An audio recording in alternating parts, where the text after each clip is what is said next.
I will never forget the day when I fully understood the strategic value of creative pricing. I was working at Walt Disney World when I started to hear about this secret project that many of my colleagues were on. And the word on the street was that this project related to pricing, and that was it. And this project eventually rolled out to what now is known as Magic Your Way, and it is one of the coolest pricing transformations I have ever seen. Before Magic Your Way, guests typically had to pay for everything they experienced at the Walt Disney World Resort, a la carte. They had to pay for their tickets to the parks, which came in just basically two varieties, single day or park hopper, and then they had to pay the resort fees, and then their transportation fees, and then of course the food, which in itself costs a small fortune. And the average family of four paid roughly $4,500 for a 7-day visit at a value resort. But after Magic Your Way, guests had many options for their tickets. They could pay for as long as they stayed. They can add more to their tickets, and they got price breaks if they stayed longer.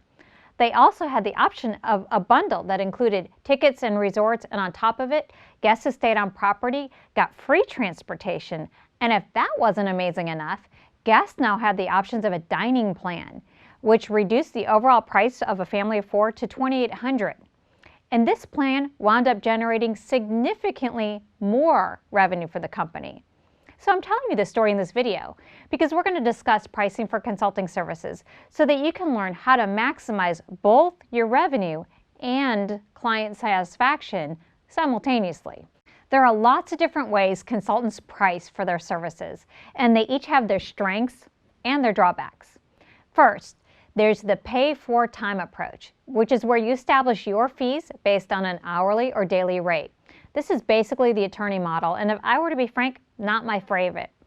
While the pros of this model is that they're easy to understand, easy to calculate, the cons are it really does not create the conditions for a true strategic partnership. Clients have to make a financial decision every time they call you. And you are tempted, I'm sure you would be tempted, like I would be, is to recommend a longer process simply because of the impact on your earnings. There's also the values-based fee approach, which fees are set according to the consultant's contribution to the value of the project. You get to your fee through helping your client quantify the return on investment for the project, and the consultant's fee is what translates to at least a 10-to-1 return. What's good about this approach is that the consultant is fully positioned as a full strategic partner and removes all caps and barriers to your earning potential. But the downside is that this could be a very difficult paradigm for your clients to understand. Then this model does not take into account the skills and experience variances among consultants because fees are set against the project and its value. And then there are pricing models that land somewhere in the middle, where consultants price their services using a flat rate that is derived from a combination of project scope, complexity, and perceived market value. Now, the upside with a flat rate is it does enable positioning as a strategic partner. But the downside is the challenge that comes with explaining how you arrived at a number if asked by your client. Now, you can use one model exclusively or use all types of models. I use them for all different situations. I have a situation that I would call a one-off, like if a client calls me for something like strategic facilitation for an executive retreat, I use a daily rate. For a larger project, I have a formula that I use that combines the potential value of the project, the scope, and the level of skills that I draw on to deliver the work.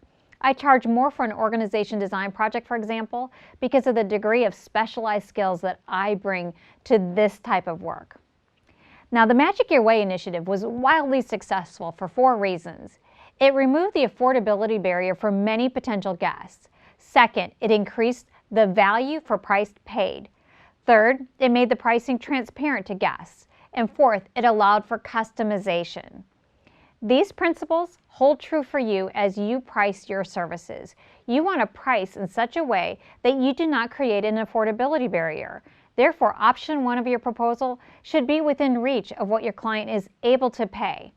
You may also want to ask your clients, especially in the smaller companies, if there is a budget established. This way, you can be sure that your first option is affordable. Second, you want to provide a strong perceived price value. You want your clients to feel that they are receiving more value than what they are paying. Therefore, if you want to increase your fees, you can't just charge more. You have to put yourself in a position to offer greater and greater value. It's for this reason it's critical to have a wide toolbox of consulting solutions and techniques because of how it enables you to offer many high-value options. Third, your pricing needs to make sense to your clients.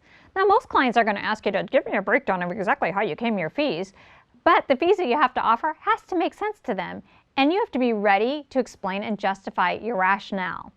I personally don't think I've ever been asked to go through a breakdown of exactly what each component costs, but when I'm asked about my fees, one of the most powerful ways that I've come up with to explain to my clients about my fees is that working with me, given my track record and my expertise, should not be perceived as a cost that should be contained, but an investment that they should expect a return from.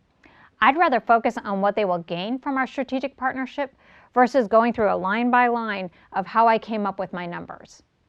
And fourth, you want to allow for customization. Just because you came up with 3 options that you are presenting to your clients at differing price points does not mean that there's not a 4th option that neither of you considered that would be better. So what you don't want to do is just discount your fees for no apparent reason other than they say, oh, well, you're too expensive. You want to craft your options. You want to reduce scope or provide sales incentives or be more flexible at payment terms. But whatever you do not discount your value. Now see, I told you pricing was fun. Join me in the next video where we're going to put together all those pieces of your proposal.